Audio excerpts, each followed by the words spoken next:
On July 1st, 2024, a Category 4 hurricane passed to the south of Barbados, resulting in catastrophic consequences for the fishing industry.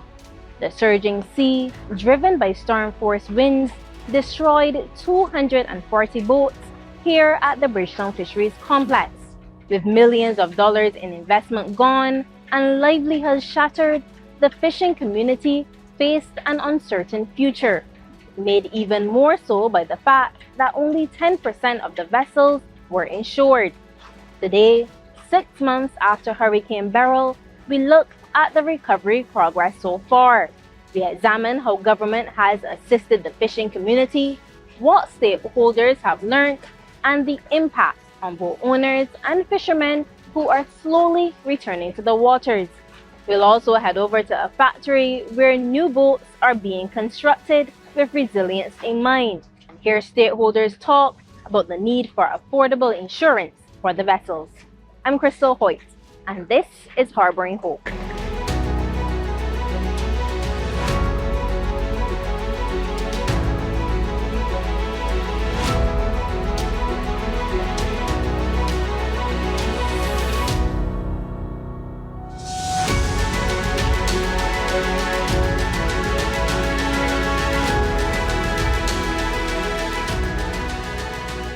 What do you remember from that morning when Hurricane Beryl hit? The morning Beryl hit, I was home, and they get a call saying, well, everything is all right down here. And then 15, 20 minutes after, I get a call saying, try and get down here. The sea just went wild. When I get here, I saw the sea tossing, and the boats was doing very bad. We come across trying to secure our boats because we had two was long here, and the other one was above there. And we tried to do our best to secure them. And then the pile that holds the tire break. The wall over that hold the tires together break. And that caused pure chaos. And the sea gets so bad that it was scary. I leave out here and say, look, I know I can lose 77. And I tell her I leaving out here, I can't look at it anymore. My first boat I had, and eventually that went. Then eventually 75 was above here, and that went. And we barely saved Uncle Doc. All the wood, they cracking up in the fiberglass, cracking up to the rocks, and that would cause most of them boats to sink. The sea was tossing the boats all up on top of the land. The boats was going up there. Boats went all up top the jetty above there, all up top this jetty. Boats went. So they show you how high the water is coming, because when the water could float up a boat up top here, you would understand. I have never seen him all my 73 years living. I have never seen the sea do like that yet. It was awful. It was awful. I completely lost two boats, X-77 and X-75. Completely destroyed. The only thing we see of them at the end of the day was the cabin houses and the ice boxes. That was all we see of them. Up to now, we ain't find the engines, where the engines are, or nothing up to now, but we believe they are under the rebel there. So we don't know. Those two boats, if you could give an estimation in terms of the value. Well, the value of both is roughly $200,000. 77 will cost more than 75. 75 approximately $200,000, and 77 value more than 75. It was a bigger boat. Only the year in front, the year before Beryl, I ain't 75 and went fishing at all because it had some problems, and I had to repair it, completely repair it. And it cost me a lot of money to repair it. Were the boats insured? No. No insurance. We find that the insurance is too hard on us. And the insurance don't have to pay very much for marine boats, fishing boats. They don't. Because if you take care of your fishing boat for the last year on your lifetime, you take care of it. Because every season, when the season is over, you haul the fishing boat out of the water. and you spend about $15,000-$20,000 on it to put it back in working order for go back in the water. The insurance company don't give you nothing. And you still got to pay the same premium every year that you started with. If you started $10,000 a year, you have to pay $10,000 a year until when? Because you don't want your fishing boat to mash up. So you have to keep it in the best of condition whatsoever. Because you don't want it to mash up. It's your investment. It's your livelihood. So you don't want it in bad area. Because you got to go to the ocean in it, not the insurance. You got to go in the ocean in your boat. So you got to go in the best of condition every year. Plus the fisheries does an inspection to make sure that the boat is seaworthy. And you have the necessary equipment to go out to sea and the necessary safety equipment to use if something happens. Tell me about these last 6 months. The last 6 months was rough. The money I had to spend repairing. The boat that the damage I had to spend repairing. I had some money, and so I tried to get a new boat construct. I paid down the necessary down payment and everything on it. Waiting now on the payment from the government, the 25% from the government to go towards it. And then the final payment then I will have to make. So that is in construction now. Otherwise, trying to feed myself, I had a small boat home that we shove off. The boys just go spear fishing and things like that. But it was rough, and for the others, my son and my grandson, and Ryan, which is my nephew, for we as fishermen, we live by the sea. What little we get do by the sea, from the sea. So when we can't get there to the sea, we ain't doing nothing. The majority of the fishermen isn't working up to now. A few of them gone back out to work, or to get the boats back in the water, so a few of them gone back out to work. But the most of the fishermen still home, ain't working, because there ain't no work for them. Government said they're going to give you 25%, help you with 25% of the repairs, which they did. We get 25% of the repairs for that boat, so we get it in the water, get it back in the water. But the other two boats are completely gone. It ain't nothing, we ain't getting nothing off of them yet. What do you think fisher folk learned from that experience? They learned that there's nothing impossible. How they experience to learn. Nothing is impossible. And a hurricane like Beryl, when it coming again, get yourself together as much as you can. Safety first. And that's what the fellas did, They tried to get home from there. That's how all the boats get piled up in here. Because everybody tried to get home from the ocean. Because if it do us so bad here, we said that if a fellow was in the ocean, you might not see him again.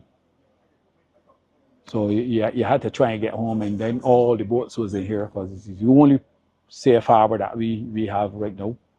And we come and take the boats, and then you see mash up the whole place. You could see that them dildos that inside there was outside. But with the stances, them dildos was out south of that. How they get in here? And FDC could put them in here and mash them up. We say we do with wood and fiberglass. Break them up to also. But it ain't nowhere else for we to go. It was built for the purpose of harboring the boats in here, and that was it. Nothing differently can be done under the circumstances, because there's nothing else that we could have done. We try our best to save our boats. Coming up, boat captain calls for a haul-up facility.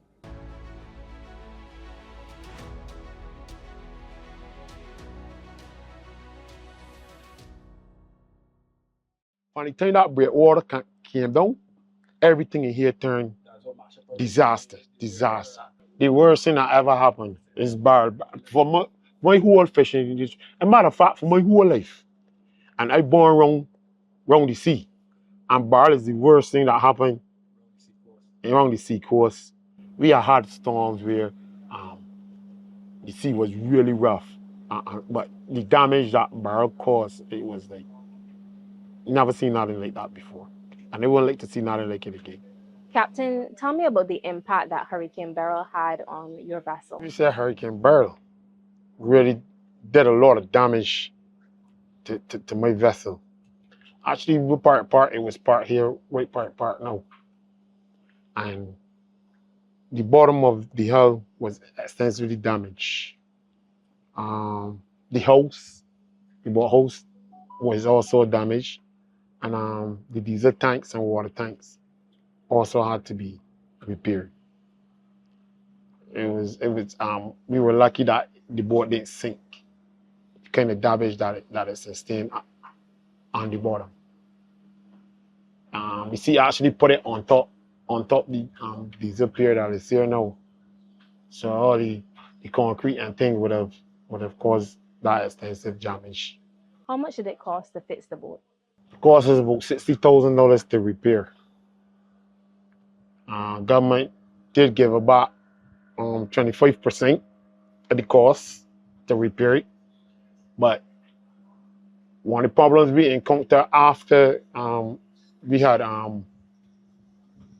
put the estimated cost together is that there was some unseen damage that we encountered after we finished the boat and put it in the water.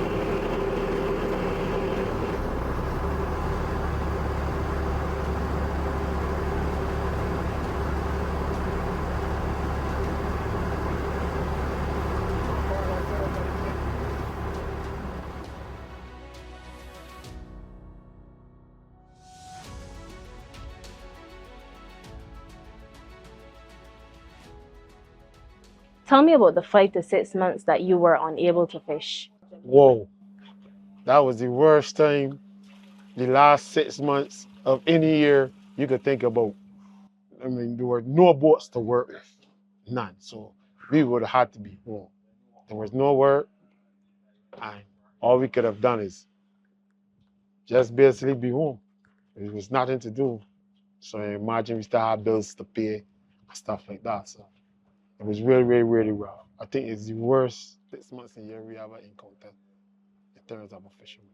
Usually we will have a boat to go work with, do some type of work, but this time around there was none. So we had to be home. When were you able to return to work? I think we returned to the water in December. And in terms of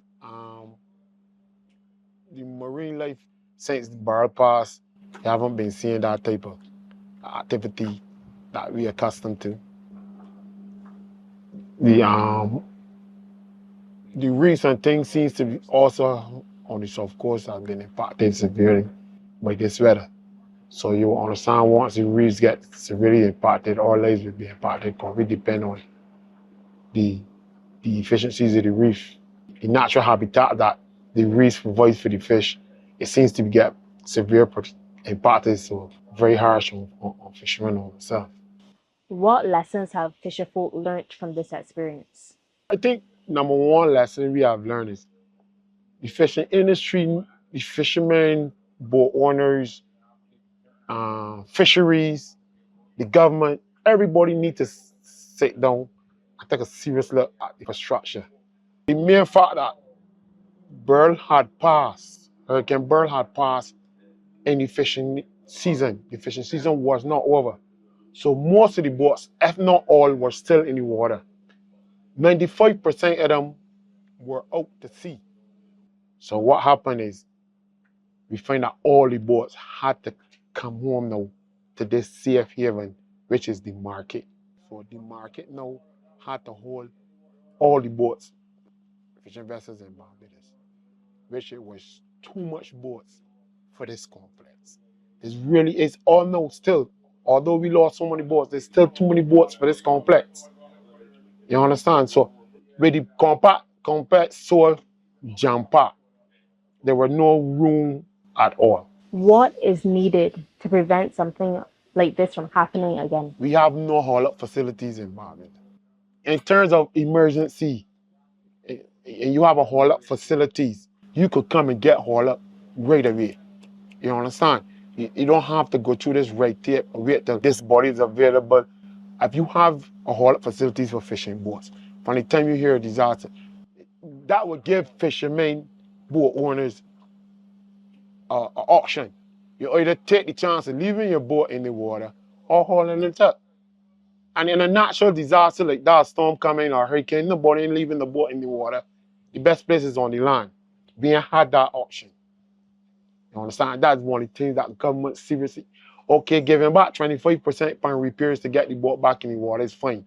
Giving back 25% on a new boat is fine. That's getting back boats. But then there's something like this happen again. Another storm comes, we back at square one. You gotta look for another 25% to get the people again, because the boat's gonna mash up again.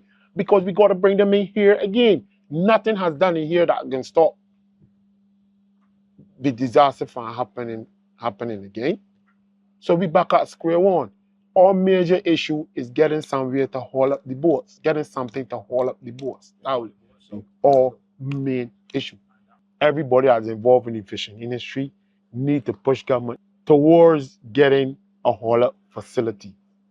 We really, really need it. We are at square one before it. Captain, thank you for making the time. When we return, government lauded for their efforts.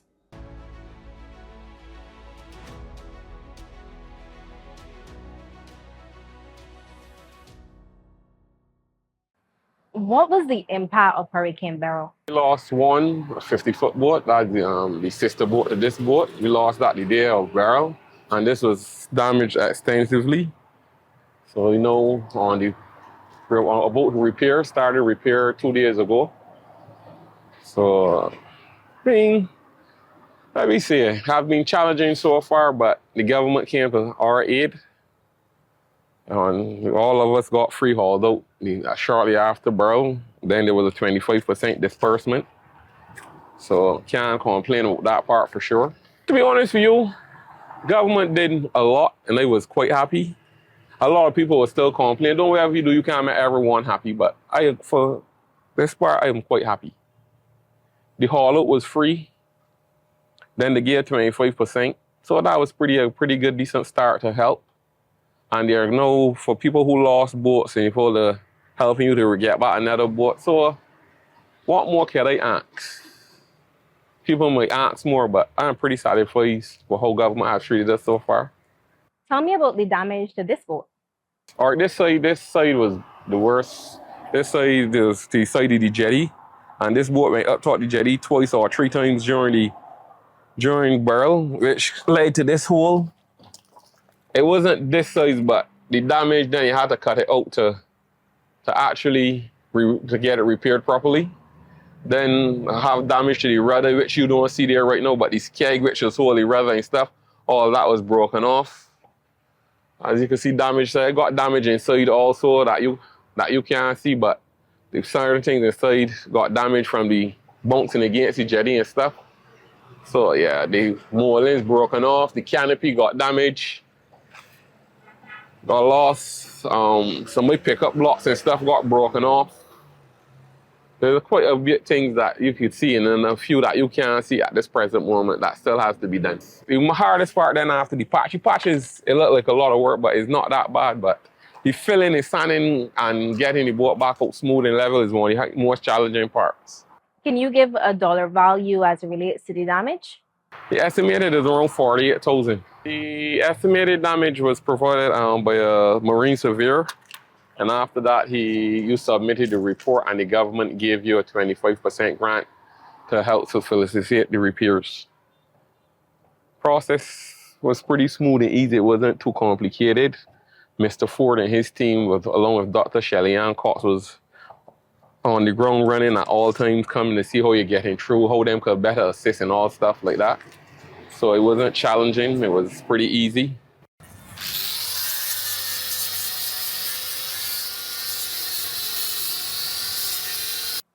What would you say you learned going through Hurricane Beryl?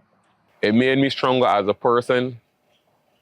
And I was always like, I wouldn't like to go through now like that, but I would be better prepared, willing to do other things different in case something like this happen again. Go to a different island, them kind of things, all depend on where it's coming from, and I could go out to sea and set it out away, far away from the hurricane. I would do that because it don't make sense to go through this again.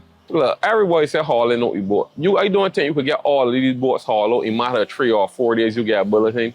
It would be impossible. For to haul up, It's only look, so it's quite expensive to haul out a boat each and every time.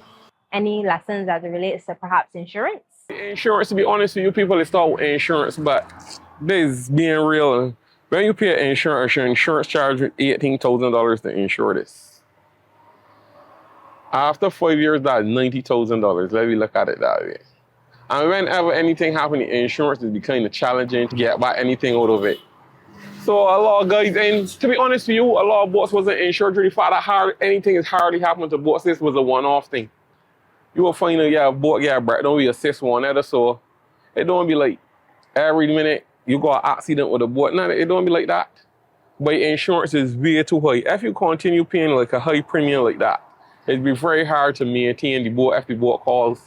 All right, let me say that's $1,200 a month for insurance.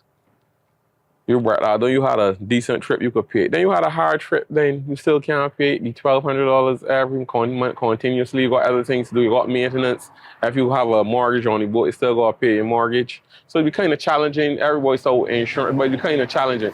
If the insurance can meet us like a certain way and bring down the premiums and stuff, that'd be okay. But the premiums be quite high for boats. Thank you for making the time.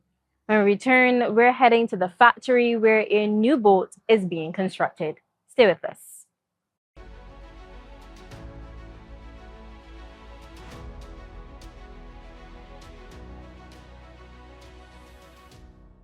Mr. Knight, what was the extent of the damage to the boats caused by Hurricane Beryl?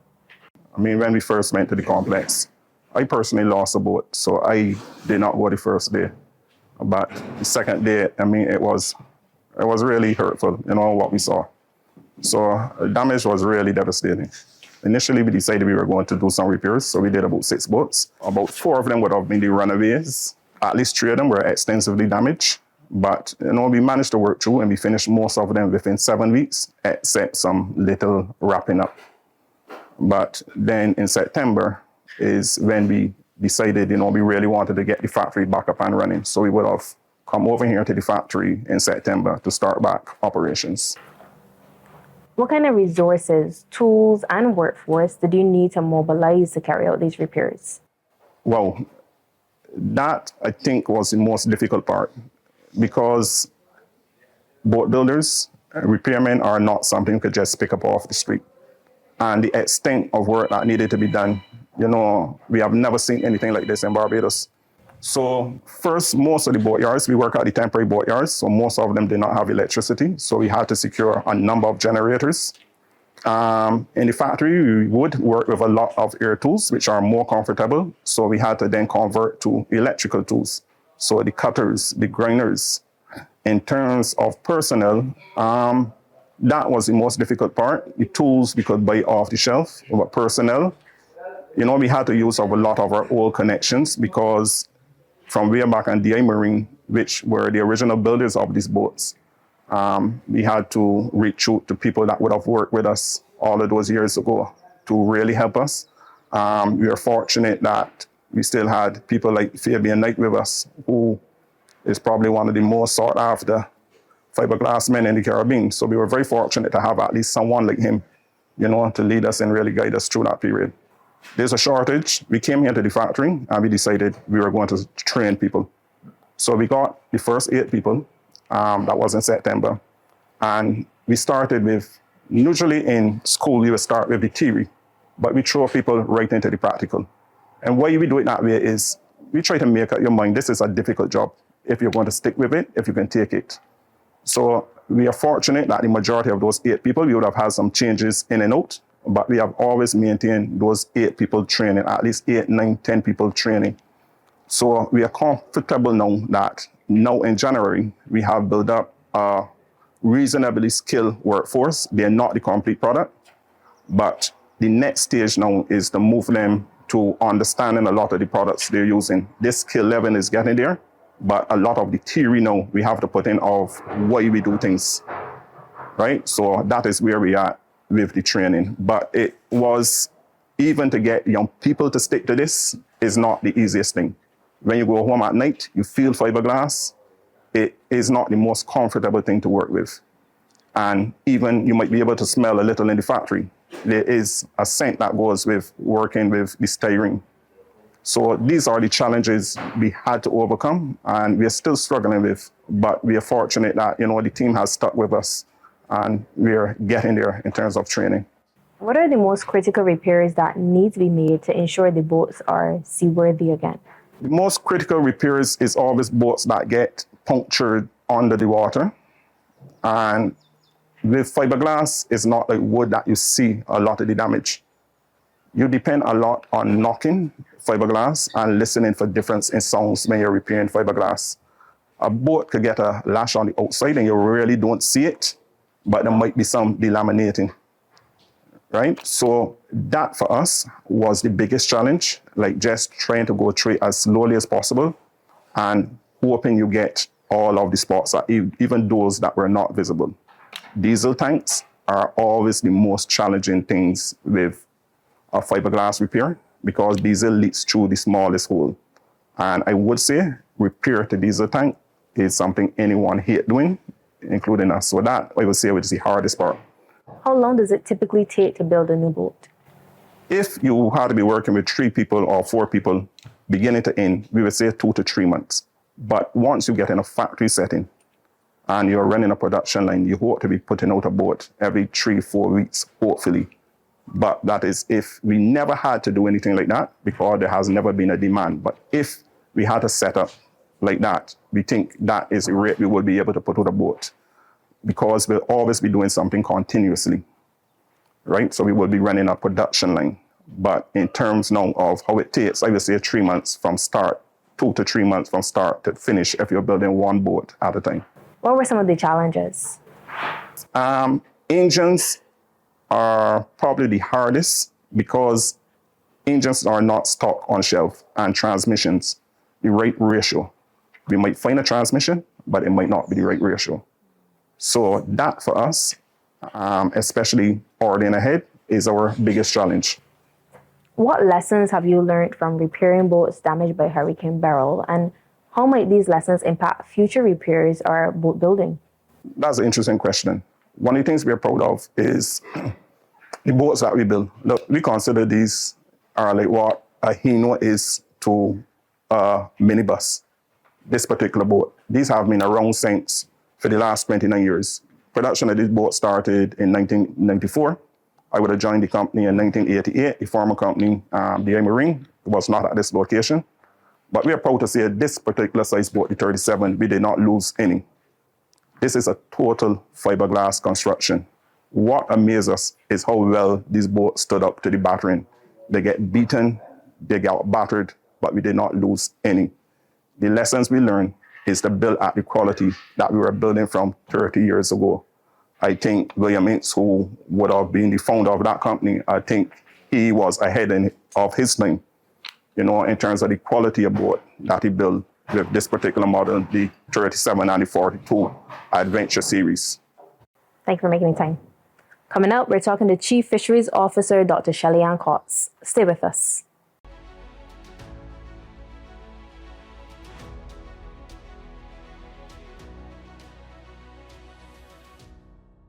It's been 6 months since the passage of Hurricane Beryl.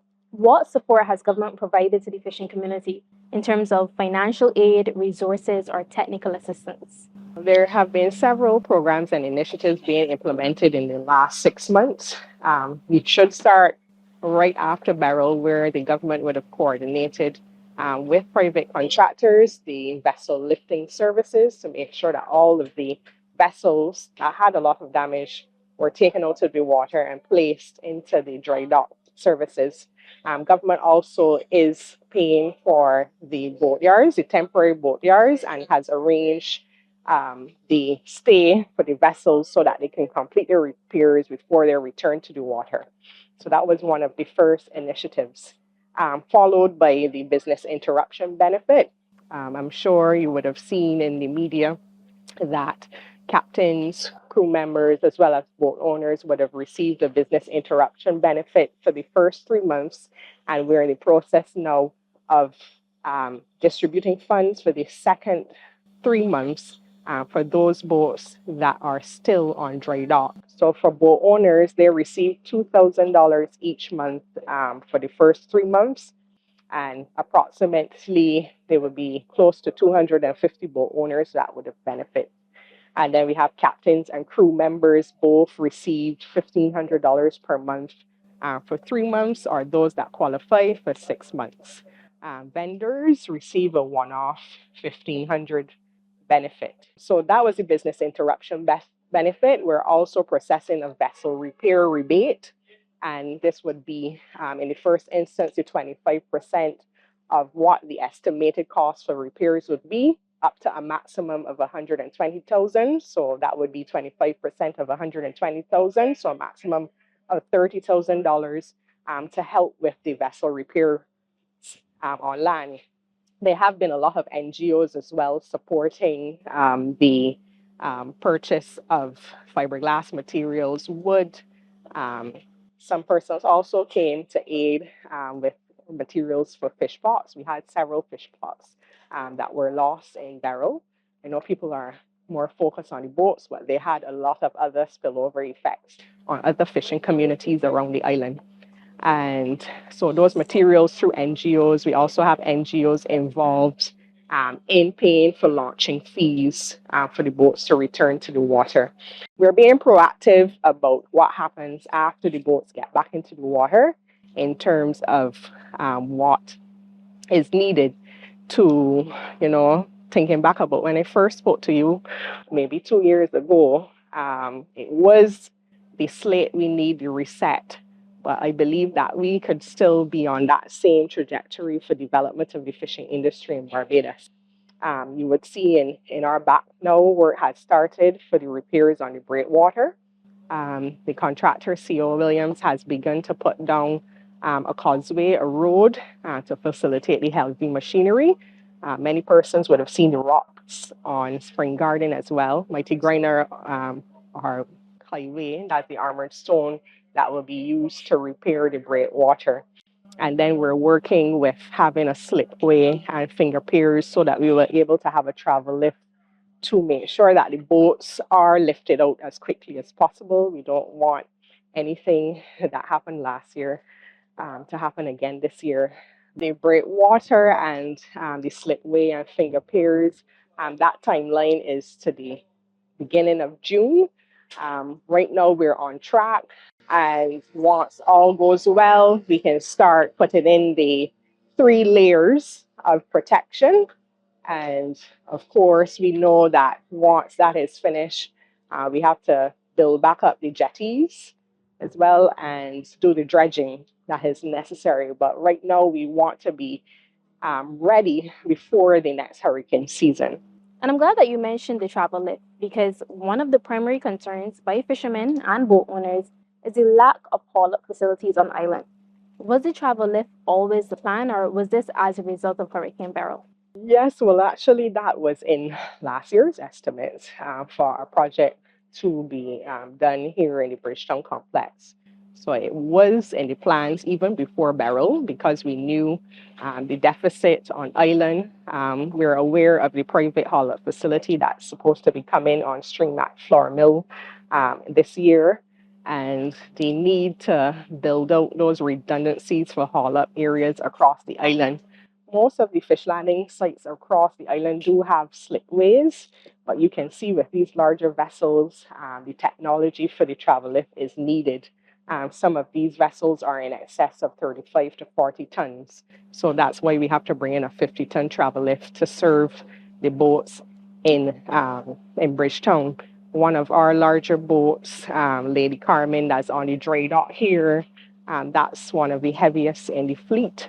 And you can see it's 57 feet. So no small trailer or larger trailer can accommodate it. So it will definitely need the travel lift to get it to safety. Although we have been using the cranes in the past, you realize how much time it takes with the cranes, the physics, the wind. It's not the most efficient way, but it's the best method we have at the moment. In return, we're talking about the marine environment post Hurricane Beryl. Stay with us.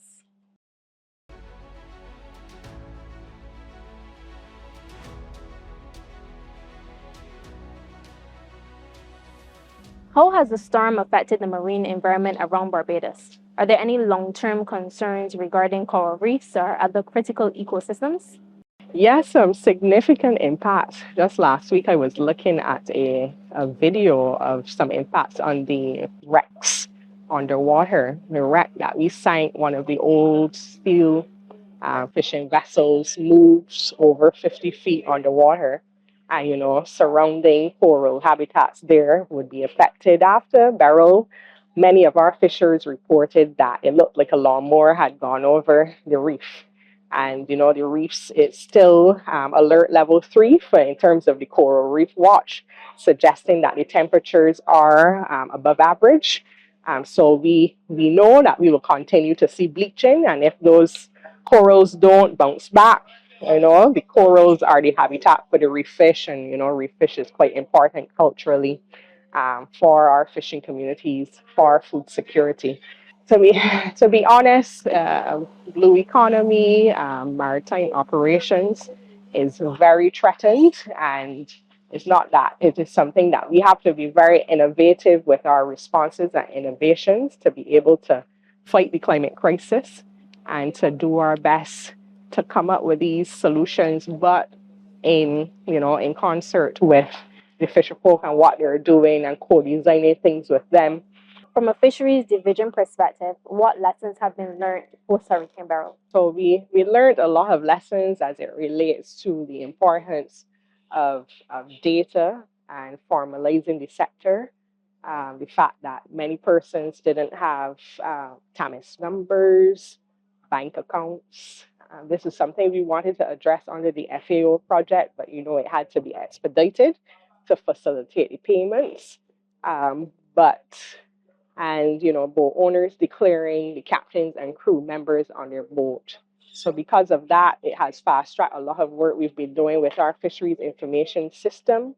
And we have, of course, exported to use a more efficient platform and also some business intelligence features so that we can produce reports more efficiently.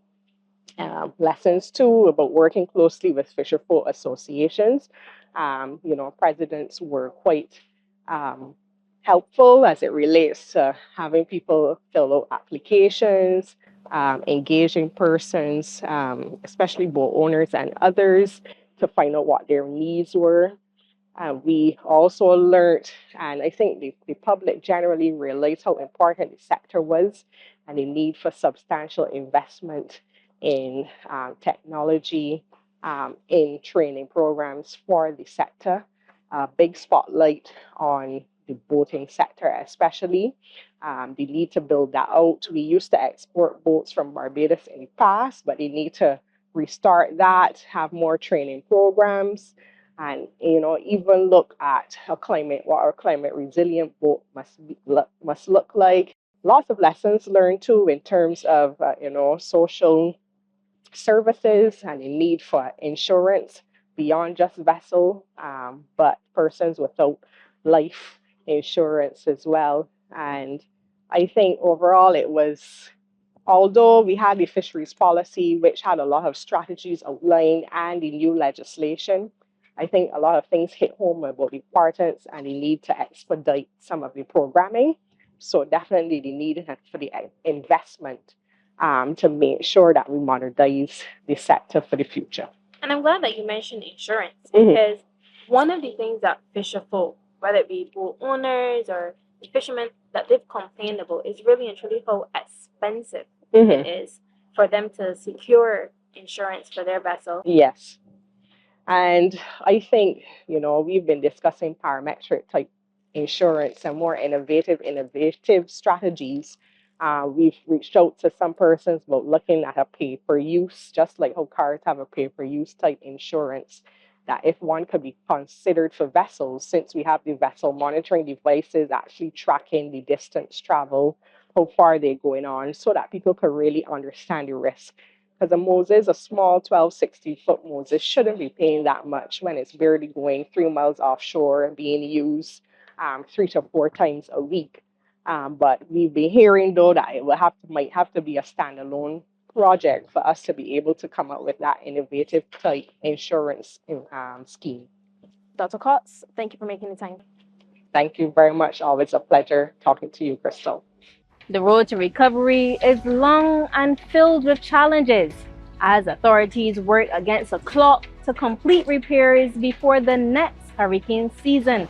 But the spirit of resilience is undeniable.